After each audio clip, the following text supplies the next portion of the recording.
Senja di Pajanglarang turun dengan langit berwarna merah kusam. Sisa cahaya matahari seperti darah tipis yang mengalir di tepi horizon. Angin dari arah hutan membawa aroma lembab bercampur daun kering. Namun sore itu berbeda. Dari kejauhan, suara burung malam yang biasanya mengiringi pergantian hari hilang, digantikan derap langkah kaki dan riuh teriakan yang semakin dekat. Di depan rumah kayu Ki Reksodono, serombongan warga sudah berkumpul. Obor-obor menyala, asapnya membentuk bayangan panjang yang menari di wajah-wajah tegang. Kepala desa berdiri paling depan, diapit dua sesepuh dan beberapa pemuda desa yang bersenjatakan tongkat. Kepala desa Pak Wiryo melangkah maju. Suaranya berat, mengandung tekanan yang tak bisa diabaikan. "Ki Reksodono," katanya sambil menatap tajam. "Kami semua datang ke sini bukan untuk bertamu." Ki Reksodono tidak segera menjawab. Ia hanya berdiri di teras. Sorot matanya tenang, tapi penuh kewaspadaan. Bayu berada di sisinya. Sementara di balik pintu, Nyi Sariningrum tampak bersembunyi, hanya menampakkan separuh wajahnya. Di barisan warga, seorang ibu, Yumarni, berteriak. Suaranya pecah oleh emosi. "Sejak keluarga ini datang, selalu ada kejadian yang aneh-aneh. Seminggu lalu di pasar, anak Yudarsini kesurupan dan mulutnya memanggil nama Bayu." Warga lain langsung menyahut, memanaskan suasana. "Benar sekali. 3 hari lalu, waktu pancar berdentang 3 kali. Tak ada angin, tak ada hujan. Itu seperti sebuah pertanda buruk." Salah satu sesepuh, Basuro, jari tangannya menunjuk ke arah Bayu. Matanya menyipit penuh curiga. "Dan lihat, di jarinya ada bekas merah. Itu bukan luka biasa. Itu tanda kutukan, warisan dari darah yang dikutuk." Bayu merasakan darahnya naik. Genggaman tangannya mengeras. Ia melangkah setengah maju. Suaranya tertekan amarah. "Omongan kalian ini ngawur, tanpa bukti. Aku..." Namun, sebelum ia sempat menyelesaikan kalimatnya, tangan Ki Reksodono mendarat di bahunya. Genggaman itu kuat, menahan Bayu tetap di tempat. "Tenang, Le," bisiknya pelan, nyaris tak terdengar, tapi cukup untuk membuat Bayu menelan kata-katanya sendiri. Seorang pemuda desa bersuara dari barisan belakang. Nada suaranya penuh tuduhan. "Kami tidak mau desa ini jadi korban. Kalian harus pergi sebelum matahari terbit besok." Suara-suara lain bergemuruh. "Usir mereka! Jangan tunggu sampai bencana datang. Kalau malam ini kita biarkan, besok hutan bisa murka." Nyi Sariningrum tak tahan lagi. Ia melangkah keluar dari balik pintu. Cahaya obor membuat wajahnya tampak pucat. Air matanya berkilat di pipi. "Kami tidak pernah bermaksud membawa sial untuk kalian."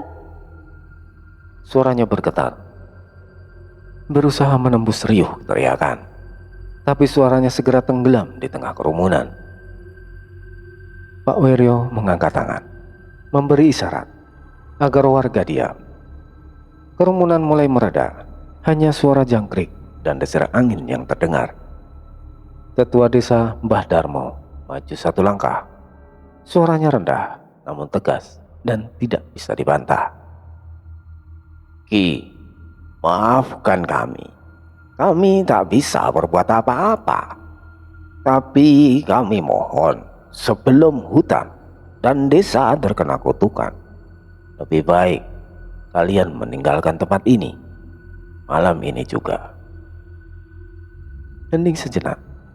Obor-obor berderik di tiup angin. Bayu menatap satu persatu wajah warga, mencari sedikit saja tatapan yang memihak, tapi tak ada. Semua mata dipenuhi ketakutan. Malam turun dengan cepat. Bulan separuh menggantung, redup di langit, seperti enggan menatap peristiwa yang sedang berlangsung. Di dalam rumah, Ki Reksodono duduk bersila di lantai, matanya terpejam. Sementara Nyi Sariningrum sibuk memasukkan pakaian dan beberapa gulungan kain ke dalam buntalan.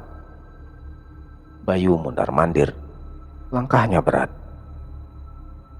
"Romo, kenapa kita harus pergi? Mereka yang menuduh kita tanpa bukti." Suaranya tertahan, namun jelas penuh amarah. Ki Reksodono membuka matanya perlahan, menatap anaknya. "Bayu, ada hal-hal yang tak bisa dijelaskan dengan kata-kata. Dan ada waktu ketika diam lebih baik daripada menjelaskan. Tapi ini rumah kita loh, Romo.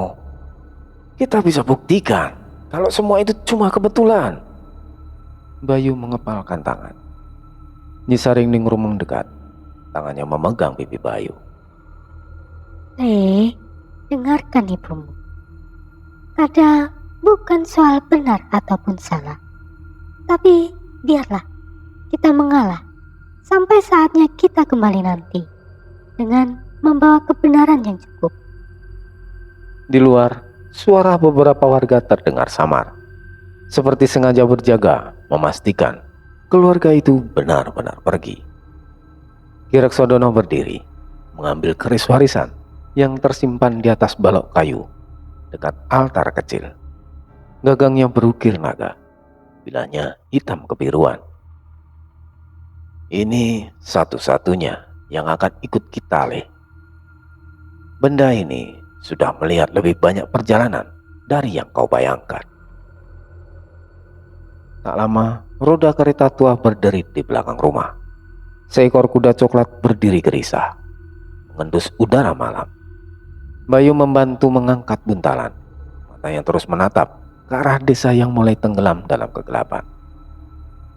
Saat kereta mulai bergerak meninggalkan halaman, suara aneh terdengar dari kejauhan, seperti batu yang bergetar, lirih namun teratur.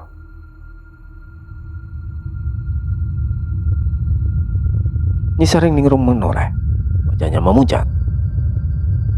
Batu pancar. Bisiknya. Bayu mendengar juga. Bukan hanya bunyi, ada nafas di sana. Batu pancar bernafas. Kereta terus melaju, meninggalkan Pajang Larang yang sunyi. Namun di hati Bayu, api kecil mulai menyala. Api yang suatu saat akan kembali ke tanah kelahirannya. Malam semakin larut ketika kereta tua itu meninggalkan jalan berbatu Pajang Larang dan mulai memasuki jalur hutan. Kabut tipis menggantung di antara batang-batang pohon besar. Bergerak perlahan tertiup angin malam. Lentera minyak di sisi kereta berayun. Cahayanya berpendar redup, menyingkap kilatan embun di rerumputan sepanjang jalan setapak. Kuda yang menarik kereta melangkah hati-hati, sesekali mengibaskan telinga ketika mendengar suara ranting patah di kejauhan. Nafas mereka terlihat jelas di udara dingin, seperti asap tipis yang cepat menghilang. Dari balik dedaunan, suara binatang malam terdengar sayu. Sekali terhenti, seolah ikut menahan nafas. Bayu duduk di bagian depan, memegang tali kekang. Matanya awas menatap ke arah selatan, tempat kegelapan hutan seakan menelan jalan. "Romo, masih jauh perjalanan kita?" tanyanya pelan. Suaranya hampir tenggelam dalam derit roda kayu. Ki Reksodono duduk di sampingnya, menghela nafas panjang. Uap hangat keluar dari mulutnya. "Jika kuda ini kuat, mungkin kita tiba di Selorogo sebelum fajar, Le. Tapi jika tidak," ia menatap gelap di depan, "kita harus bermalam di hutan ini." Bayu menelan ludah. Suara roda kereta yang berdecit di jalan tanah terdengar begitu jelas. seolah-olah seluruh hutan sedang mendengarkan langkah mereka. Dari kejauhan, terdengar suara burung hantu bersaut-sautan. Lalu mendadak hening. Hening seperti ini bukan pertanda baik, gumam Kirksodono. Matanya tetap awas. Bayu melirik ke dalam kereta, memastikan Nyi Sariningrum terlelap, menyelimuti tubuhnya rapat-rapat. Namun meski matanya terpejam, Bayu tahu ibunya tak benar-benar tidur. Dadanya naik turun cepat, seperti menahan gelisah. Kereta terus bergerak pelan. Roda depannya sesekali memantul saat melewati akar pohon yang mencuat. Lentera minyak bergoyang lebih cepat, memantulkan bayangan pepohonan di tanah. Angin malam bertiup pelan, membawa bisik-bisik samar dari arah yang tak jelas. Kirksodono mengerutkan kening. Kalau kau dengar sesuatu, jangan langsung menoleh. Biarkan Romo yang melihat dulu. Bayu hanya mengangguk, meski hatinya mulai berdegup lebih kencang dari langkah kuda. Bayu mulai merasa ada yang aneh. Dari sudut matanya, ia melihat di sela-sela pepohonan, seperti ada sesuatu yang bergerak mengikuti kereta. Bentuknya tinggi, kurus, dan terlalu diam. Kirksodono melirik sekilas ke arah kegelapan itu. Ia menepuk bahu Bayu pelan. Jangan lihat lama-lama, Pegang kendali kudanya. Bayu mencoba fokus pada tali kekang, tapi dari telinganya ia bisa mendengar atau membayangkan langkah yang pelan tapi berat, seirama dengan roda kereta. Lentera minyak di sisi kiri kereta berkedip-kedip, seperti hampir padam. Bayangan pepohonan jadi tampak aneh. Beberapa batang pohon terlihat memiliki kepala yang menoleh mengikuti arah mereka. Tiba-tiba, kuda yang menarik kereta meringkik keras dan berhenti mendadak. Roda depan tersangkut akar besar yang melintang di jalan. Tahan kudanya, jangan sampai lepas, ujar Kirksodono sambil turun perlahan. Matanya tak lepas dari kegelapan di antara batang pohon. Bayu menahan tali kekang erat-erat. Tapi dari balik kabut terdengar suara tawa kecil, tipis dan bergema, seakan datang dari banyak arah sekaligus. Kabut yang tadinya hanya tipis ini mulai menebal, menyelimuti kereta dan kuda. Cahaya lentera semakin meredup hingga hanya menyisakan lingkaran kecil cahaya di tanah. Bayu menatap gelisah ke arah kabut. Romo, itu apa? Suaranya bergetar. Dari kegelapan, sosok-sosok tinggi mulai tampak jelas. Tubuh mereka kurus memanjang, kulitnya kelabu pucat seperti abu. Wajahnya datar dan licin, tanpa mata, tanpa mulut. Namun di tempat wajah itu, seolah ada guratan hitam yang melengkung membentuk senyum. Kirksodono berdiri tegak di depan kereta, melangkah maju tanpa rasa gentar. Bayu, tetap di sini, lindungi ibumu, jangan keluar dari kereta. Tapi Romo, dengarkan kata-kata Romo, bentak Kirksodono tanpa menoleh. Makhluk-makhluk itu bergerak seperti melayang di atas tanah, mengitari mereka perlahan. Suara tawa tipis kembali terdengar. Kali ini disusul oleh bunyi lirih seperti kain robek. Kirksodono meraih tongkat kayu yang diselipkan di pinggangnya. Ia mengetuk tanah 3 kali, lalu berbisik pelan dalam bahasa kuno. Di ujung tongkatnya, percikan cahaya merah kecil muncul, berdenyut seperti bara. Salah satu makhluk meluncur cepat, seakan hendak menembus tubuh Kirksodono. Dalam sekejap, tongkat itu menghantam udara di depannya, memunculkan gelombang panas yang membuat sosok itu terpental ke belakang dengan jeritan yang melengking.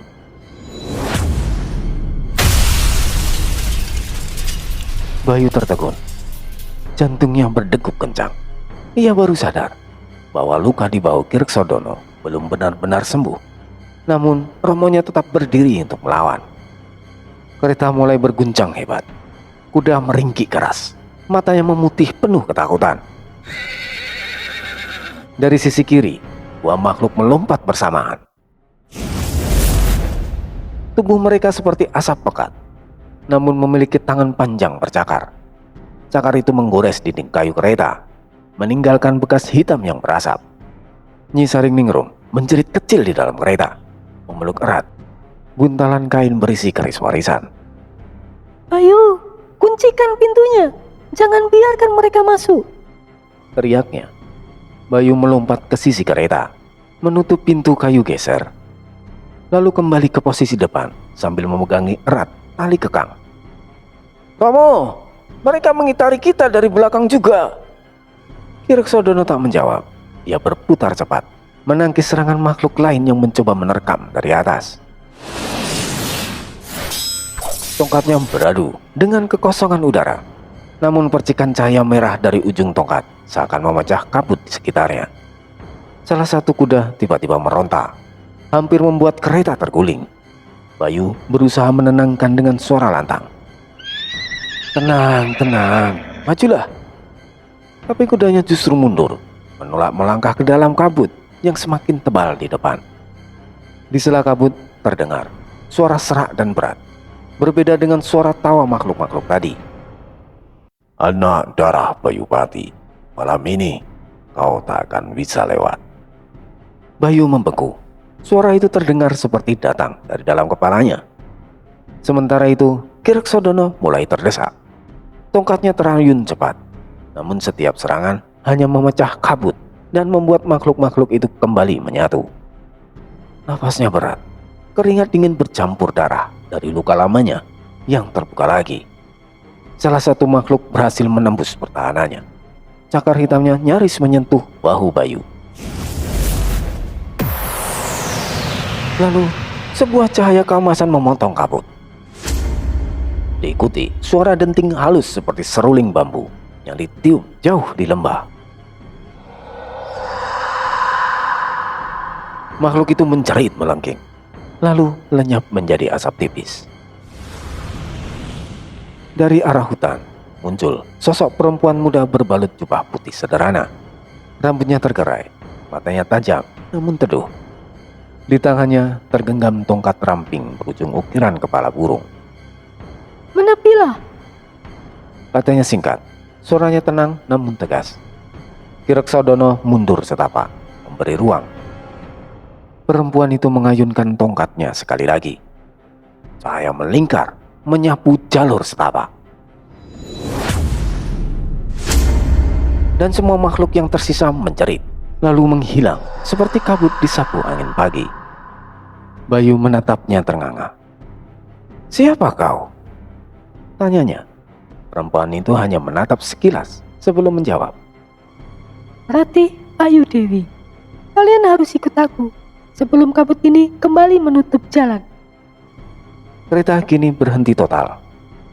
Kuda berdiri kaku, nafas terengah, tubuh bergetar seperti habis dikejar pemangsa. Uap panas keluar dari lubang hidung, membentuk kabut tipis di udara dingin hutan. Bayu masih menatap liar, matanya menyapu sekeliling, mencari sisa gerakan dari makhluk-makhluk tadi. Tapi yang tersisa hanya suara dedaunan jatuh perlahan. Tidak ada derit ranting, tidak ada suara burung malam. Hutan menjadi senyap. Nyi Saringningrum menurunkan tas kain dari pelukannya. Tangannya gemetar. Apa mereka sudah pergi, Le? Suaranya nyaris tak terdengar. Ratih Ayu Dewi melangkah pelan ke arah kereta. Tatapannya menyapu ke segala arah, seolah memastikan tak ada yang menguntit. Untuk sekarang, iya.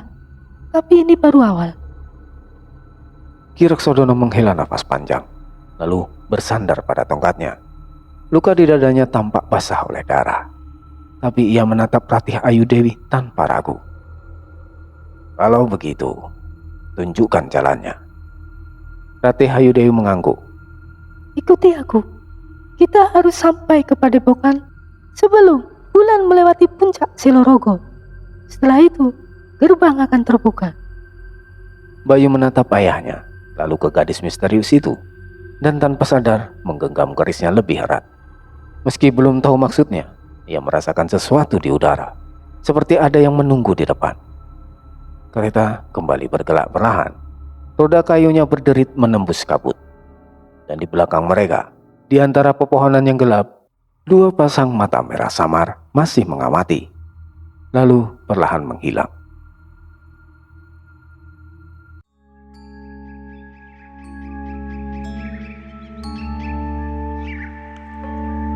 Kereta tua itu akhirnya berhenti di ujung jalan batu yang menanjak. Kabut tipis menggantung di udara, menyelip di antara pepohonan pinus yang tinggi. Di hadapan mereka berdiri gapura kayu berukir naga kembar. Bagian bawah kayunya tertutup jamur dan akar-akar kecil, namun wibawanya tetap memancar. Dari balik kabut terlihat beberapa anak tangga batu yang basah oleh embun, menuntun ke halaman luas dengan bangunan beratap limas. Obor-obor kecil di sisi tangga berkedip pelan, tertiup angin malam, seolah memberi salam. Bayu menatapnya dengan ragu. "Romo, ini tempatnya?" Kireksodono mengangguk perlahan, menahan nafasnya yang berat karena luka. "Iya, Le, Padepokan Selorogo, tempat orang-orang belajar menjaga batas antara yang terlihat dan yang tak terlihat." Ratih Ayu Dewi berjalan di depan mereka. Langkahnya ringan, namun setiap gerakan seakan tahu persis letak setiap batu, akar, dan jebakan di jalur itu. Sesampainya di anak tangga pertama, ia menoleh. Begawan Purnojati sudah menunggu, Katanya singkat, tapi matanya memandang Bayu, seakan tahu sesuatu yang belum ia pahami. Udara terasa lebih dingin saat mereka menapaki tangga satu persatu, dan di kejauhan terdengar bunyi gong sekali dentang, dalam dan bergetar, seperti menyambut kedatangan tamu yang istimewa. Begitu mereka tiba di pelataran utama, seorang lelaki tua berdiri di beranda, membelakangi mereka. Tubuhnya kurus tapi tegap, dengan punggung yang tidak membungkuk sedikit pun, meski rambutnya sudah sepenuhnya memutih. Ia tidak segera berbalik. Suara beratnya terdengar lebih dulu, memecah keheningan. "Udara malam membawa bau darah yang pernah tertumpah di tanah para leluhur, dan bau besi yang ditempa dari abdi dendam." Bayu tertegun mencoba mengerti maksud kata-kata itu. Kireksodono menundukkan kepala, memberi hormat. "Begawan Purnojati, saya membawa anak ini karena waktunya hampir tiba." Begawan perlahan menoleh. Tatapannya tajam, namun ada kelembutan di balik keriput matanya. Pandangan itu berhenti di wajah Bayu, seakan menembus lapisan kulit, darah, dan rahasia yang ia sendiri tak tahu. "Bayu," ucapnya lirih, namun suaranya bergema di kepala semua yang mendengar. "Darahmu adalah darah dari cucu Prabu Bayupati, leluhur yang dikutuk, yang tak sempat menyempurnakan ajian penjaga gerbang antara dua jagat." Bayu spontan mundur melangkah. "Siapa? Aku? Aku ini hanya anak tukang pandai besi. Aku tidak tahu apa yang kau bicarakan." Begawan Purnojati berjalan perlahan, lalu memberi isyarat pada Ratih Ayu Dewi untuk membawa sebuah peti kayu ke hadapannya. Peti itu dibuka, memperlihatkan kitab tebal berbalut kulit hitam. Pinggirnya dihiasi raja emas. "Ini adalah kitab Nawasena Wulantara, kitab para penjaga alam roh. Namamu sudah tertulis di dalamnya jauh sebelum engkau lahir." Bayu menatap kitab itu lama, seakan berharap simbol-simbol di kulitnya akan berhenti berpendar dan terhapus jika ia cukup lama mengabaikannya. "Aku tidak menginginkan ini," ucapnya pelan tapi nadanya tegas. "Aku bukan keturunan raja. Aku hanya hidup dari memalu besi di pandai besi kecil milik Romo. Semua ini bukan urusanku." Begawan Purnojati tersenyum tipis. Tapi sorot mata tidak berubah. Api tidak pernah memilih kayu yang akan dibakarnya, Bayu. Namun, saat nyala sudah menyentuh, kayu itu tidak bisa kembali menjadi utuh seperti semula. Bayu menggeleng, langkahnya mundur. Kalau aku menolak, kalau aku memilih pergi dan melupakan semua ini. Begawan diam sejenak, lalu berjalan lebih mendekat. Setiap langkahnya seperti menambah berat udara di sekeliling. Kau punya waktu 7 hari, 7 malam, sebelum Watu Pancer kembali berdenyut. Saat itu, gerbang antara 2 jagat akan terbuka. Dan bila kau tidak siap, yang masuk bukan hanya arwah leluhur, tapi juga mereka yang menginginkan darahmu. Bayu terdiam. Angin lembah bertiup pelan, membuat dupa di pendopo bergetar dan mengirimkan aroma yang menenangkan. Namun di dadanya, kegelisahan mulai mengakar. Nyi Sariningrum tertegun, memegang lengan Bayu erat-erat. Le, dengarkan kata-kata Begawan. Ini bukanlah sekedar cerita. Bayu kembali diam dan menunduk. Matanya menyapu tanah.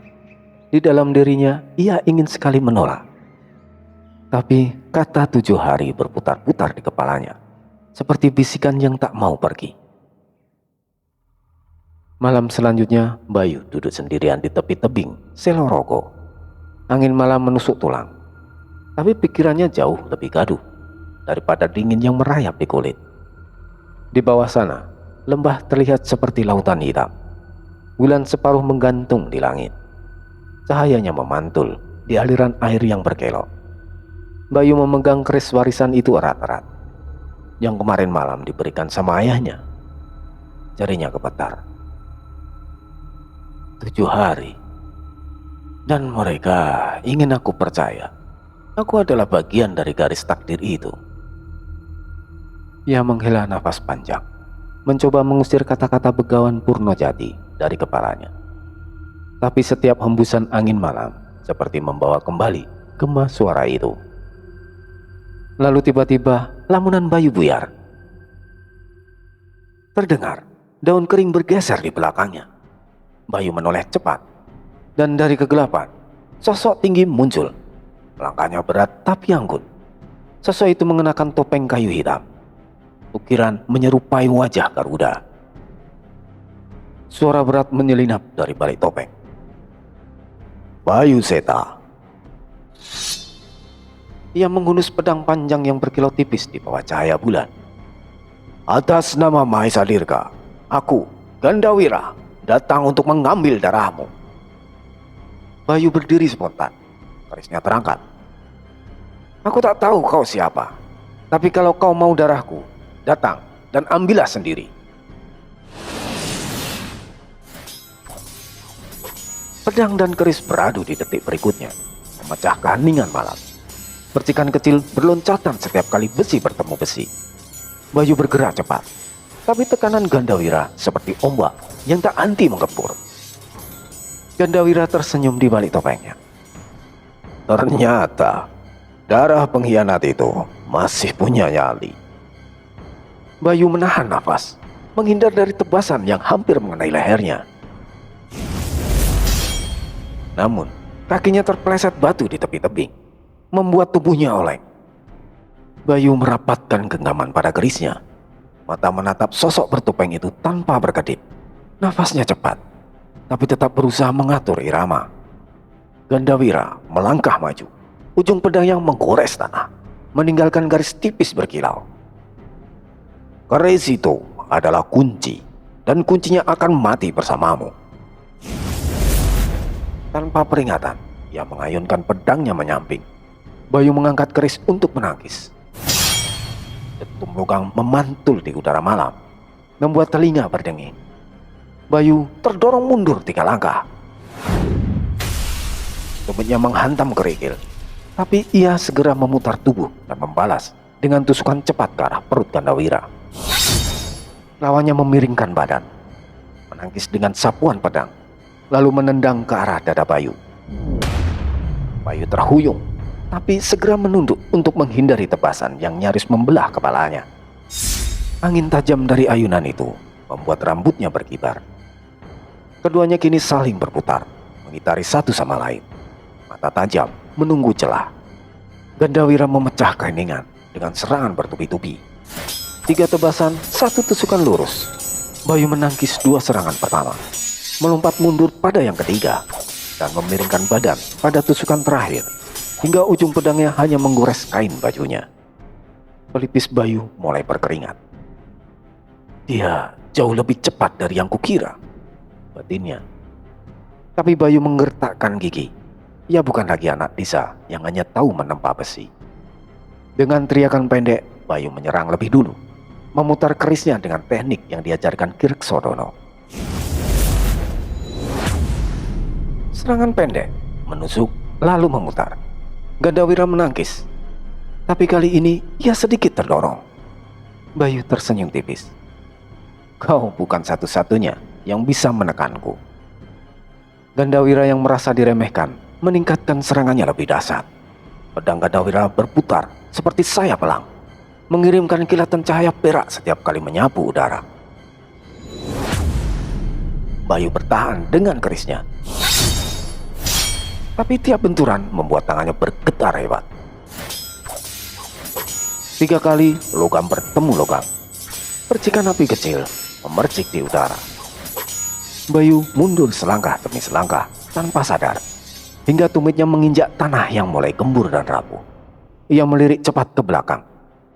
Jurang menganga, gelap pekat, hanya suara gemuruh air jauh di bawah yang terdengar.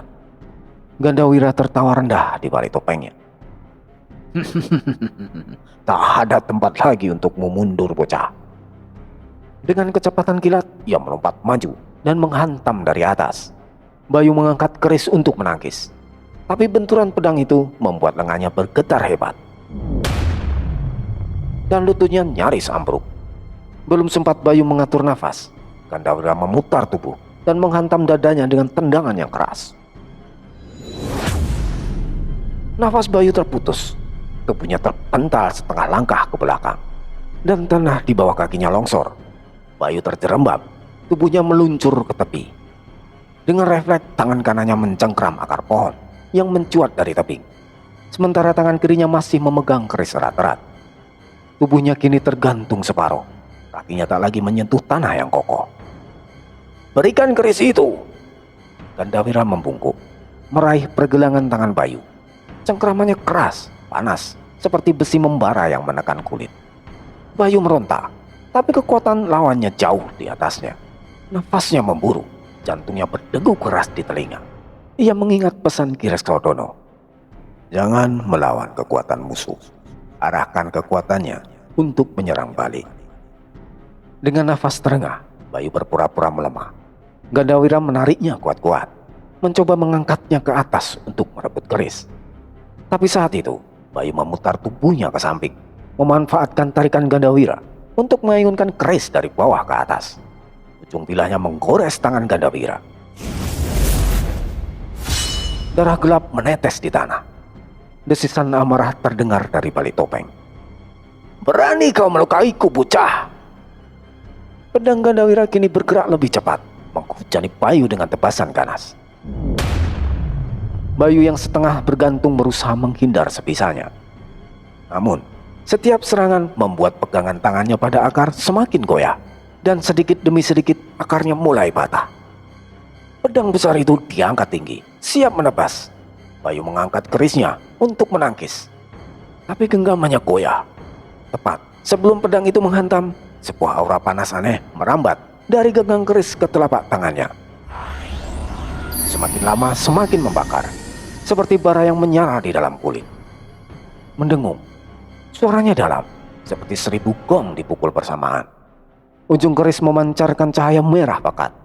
Sinar itu menebas gelap malam, membuat kabut di sekeliling berputar liar seperti pusaran angin. Gandawira terhenti. Sepersekian detik, matanya menyipit dari balik topeng. Apa ini? Bayu tanpa sadar mengayunkan keris itu ke udara. terbelah seperti kain, menciptakan retakan cahaya yang memanjang di hadapan mereka. Dari celah itu terdengar desahan nafas berat dan bau belerang yang menusuk hidung. Retakan itu terbuka lebar, dan dari dalamnya sesosok makhluk merah menyala keluar perlahan. Tingginya 2 kali manusia dewasa, kulitnya seperti bara api, dan matanya seperti lubang neraka yang berkilat. "Bayu, caramu akhirnya memanggilku." Suaranya bergema, bukan hanya di telinga, tapi sampai ke tulang. Makhluk itu melangkah maju, mengibaskan tangan, dan gelombang panas menghantam Gandawira. Tanah di bawah kakinya berasap. Gandawira mundur cepat, menyadari pertarungannya kini bukan hanya dengan Bayu. Roh merah itu menggeram. Suara geramannya bergema seperti petir di dalam gua. Tanah di sekeliling mereka retak-retak, seolah tak mampu menahan panas yang dipancarkannya. Gandawira melompat mundur beberapa langkah, lalu merendahkan kuda-kudanya. "Kau pikir makhluk liar sepertimu bisa menakutiku?" serunya, sebelum menebas cepat ke arah dada sang roh. Pedang Gandawira menghantam kulit bara itu. Namun bukannya terbelah, pedangnya justru memercik seperti memukul batu keras yang panas. Roh merah itu tak mundur, malah menyambar pergelangan tangan Gandawira dengan kekuatan yang membuat tanah berguncang. Tubuh Gandawira terhempas, menghantam batang pohon besar. Topeng kayunya pecah dan serpihannya berterbangan. Ia berlutut, nafasnya berat. Makhluk itu tidak memberi jeda. Ia melangkah cepat. Setiap langkah meninggalkan bekas tapak menyala di tanah. Tangannya terangkat, menciptakan pusaran api yang berputar seperti tombak. Dengan gerakan cepat, ia melemparkannya ke arah Gandawira.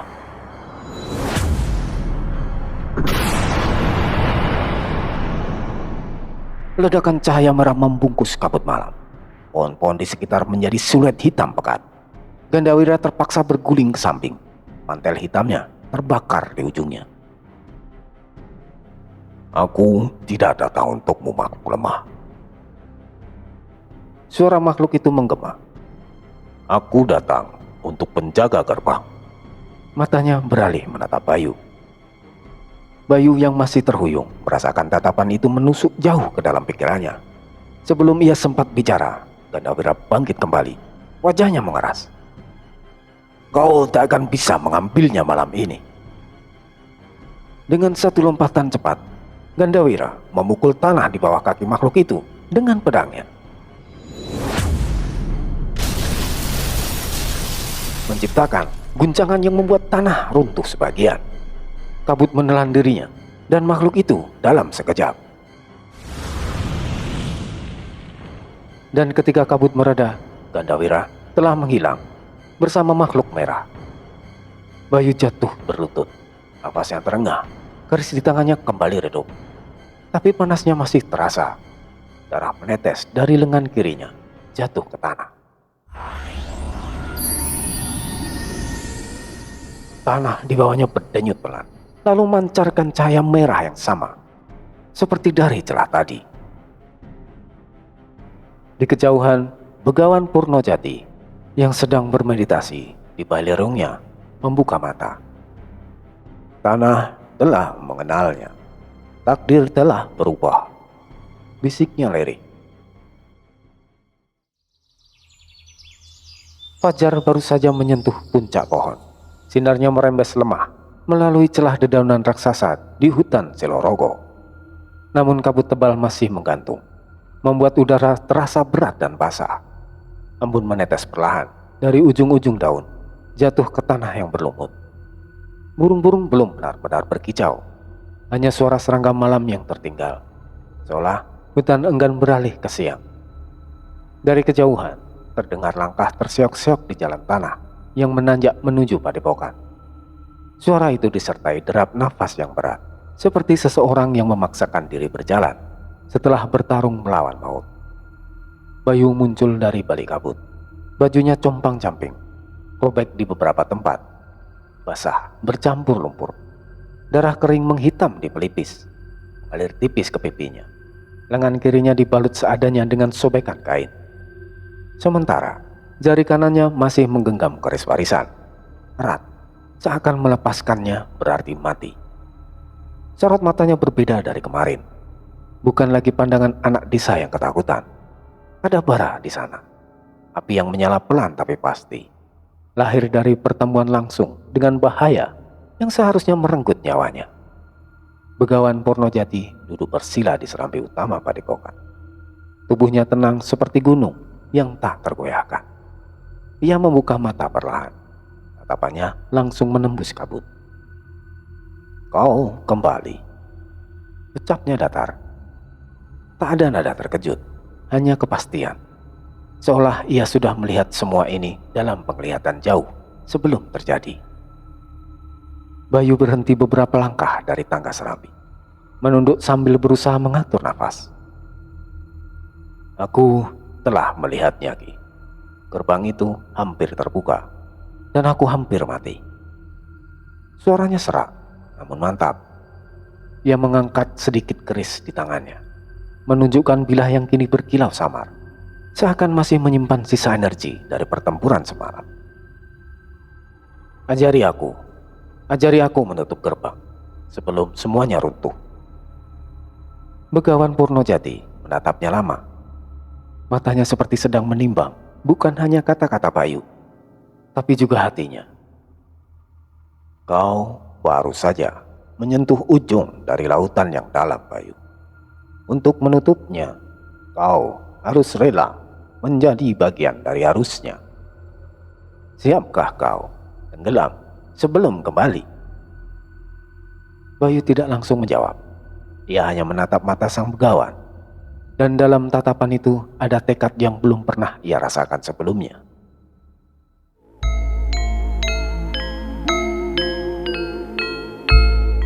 Sementara itu, jauh di utara, di sebuah balerung batu hitam yang tertutup dari cahaya matahari, Mahesa Dirga duduk di atas singgasana yang dipahat dari batu basal, tinggi dan kokoh.